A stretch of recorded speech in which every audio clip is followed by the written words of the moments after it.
A guy who was present as Nima Bakari, a security expert, published his investigation series. He seemed suspicious that there was no version of Satoshi on the network.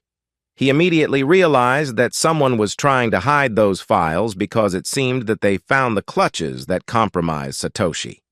Thanks to his cunning, Nima was able to get those versions from the total archive.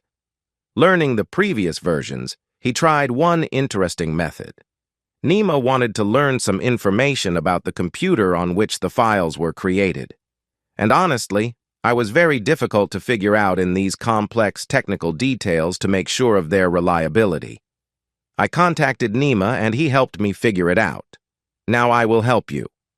When you compile the source code files in the completed file, the compiler creates a unique track of your computer in the completed files, which are different for each computer.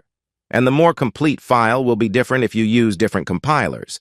Therefore, after getting the digital print of Satoshi Nakamoto, Nima began to look for the entire internet of the files with the same digital print. He checked hundreds of files of various candidates for the role of Satoshi. He was not lucky until he met up with the video bar. Looking at him, he went to the Hashcash site and downloaded the files from there. He saw the files comparison. Here it is. He finally found the similar digital print made on the same computer. Look for yourself. It's hard to call a coincidence. And nevertheless, if you are deeply exploring the C++ and how the GCC compiler works, please check this information. All the necessary links will be in the description under the video. Nima found important evidence. I believe that Adam Beck is the creator of Bitcoin, and he didn't disappear anywhere. He always moved from Nima to his own personality and continues to improve Bitcoin through the Blockstreet Company, in which he hired the leading Bitcoin developers, hiding in everyone's sight. I am convinced that all the leading Blockstream developers know who they are working for, otherwise why did they go there? Different questions are also falling off, like financing. The puzzle is perfectly folding, everything is just standing in its place.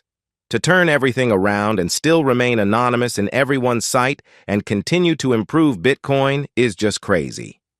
Adam Beck once again confirmed that he was just a genius. I hope you are also crazy. But to be honest, we have not assembled a full picture, because there is another Zayak Chushi sticking out of this story. The same files of the previous versions of Bitcoin allow us to understand that Gavin Anderson lied about when he joined the development of Bitcoin. He stated that he first learned about Bitcoin from the Internet article on May 24, 2010. This is the end of the video. But in the files of his collection, they say that in reality he worked with Bitcoin at least since 2009. Perhaps Gavin was familiar with Adam Beck before the Bitcoin launch, and perhaps they worked together. Remember how much surprisingly strongly the texts of Satoshi Gavin coincided. It is quite possible that some of the texts of Satoshi wrote Gavin Anderson, so I would call him a few percent of Satoshi Nakamoto, and it is very sorry that their paths with Adam have spread. It turned out to be an interesting paradox. We thought that to find out who is behind the pseudonym of Satoshi Nakamoto is equal to find out who created Bitcoin. But here we seem to know who created Bitcoin, but we still do not know whether Satoshi Nakamoto is one person or several. It turned out that these are two different questions.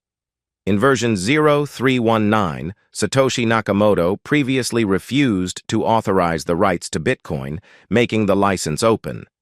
So although Adam Beck continues to influence Bitcoin, in reality Bitcoin can be considered a common distance from all people.